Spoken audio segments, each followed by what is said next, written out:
first luau restaurant opened in July 1953. Steve Crane purchased the building from Harry Sugarman and basically inherited his restaurant at that location, the Tropics. But Crane didn't treat it as a turnkey operation. He spent over $250,000 renovating the Tropics and turning it into the luau. Adjusted for inflation, and that's almost $3 million today. The life of Crane is fascinating and covered extensively in the Smuggler's Cove book, where Martin Kate refers to him as the third man. And it turns out the third man not only had a rum barrel, but an iconic one at that. When it comes to mugs, Steve's rum barrel is unmistakable. No need to guess. Tells you exactly what it is. So I don't have that mug, and I'm going to use something else instead. So let's get going on Steve's rum barrel, and today's recipe is from Beach Bum Berry. Start with 3 drops of almond extract,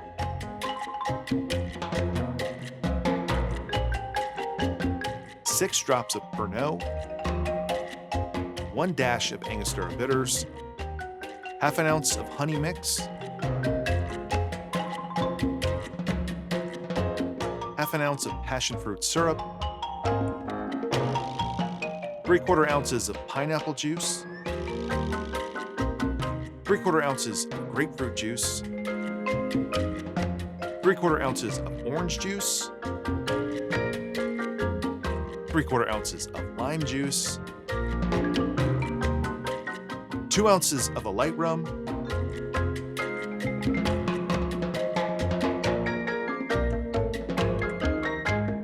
and 2 ounces of a dark Jamaican rum.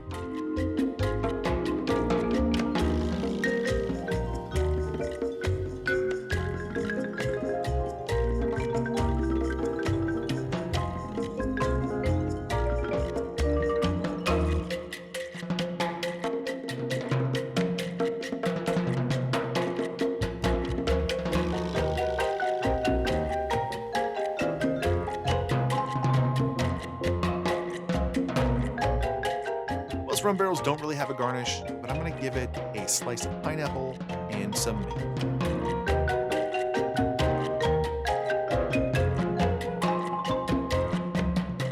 So there you go, Steve's rum barrel.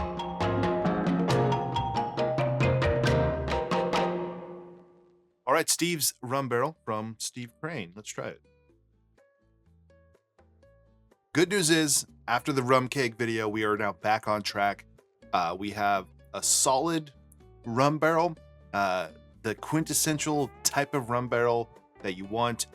The first thing you get is like spices and robust rum flavor, definitely due to Caruba. Now, when you're splitting the base, I know a lot of us, we don't want to do that. We don't want to use a lighter, cheaper rum, but at one point in time when they're making these drinks, they're thinking about cost, and they're also thinking, well, we don't want to have, 4 ounces of, dark Jamaican rum. So using a dark Jamaican rum is sort of intensifying that rum flavor.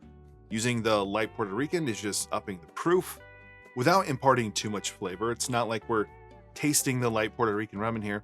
The passion fruit definitely comes through, and that's the main sweetener in here, as well as the honey. And you get kind of those spice notes from your angostura, as well as your honey, and then little bits of the bitterness there and all the fruit juices. And none of the fruit juices stand out too much over the other ones. But the real key to this rum barrel, and the thing that makes it so unique, is the addition of almond extract. Now, 3 drops in a drink this size, that's not much. It's very much in the background. I even think, 1 or 2 drops more would help it stand out more. But that does provide this unique, different flavor that you're not getting in the rest of the rum barrels we're looking at. On the scale of rum barrels, it is on the Don the Beachcomber side. It's very close to Don's. I don't want to say it's as good or better or not as good. It's different, but it still has all those quintessential rum barrel things that we're looking for. Mainly rum and then big, bold flavors. So this is now number 4 in the rum barrels that we've done so far. And I do want to note about the rum cake from Trader Vic's. That video didn't turn out that well, but I don't think the drink is like a huge disaster. It just isn't really what I want in a rum barrel. But I don't know. Right after I posted that video, they discontinued the rum keg, so you can't even buy those anymore. So that'll be the last time you see one here. But to be clear, I didn't hate it. It was just out of balance, not enough rum. But on its own, as something else, I think it can be tweaked to make something that's just fine. Just not really a rum barrel. So that's it for this one. Steve's Rum Barrel. That's number 4 in the Rum Barrel journey. We have 3 more to go before we get to the very end here. We're working up to something here. So if you enjoyed this video, please give it a like below. Consider subscribing to the channel. If you want to support this channel more, you go to the Patreon page, and otherwise, see you on the next one.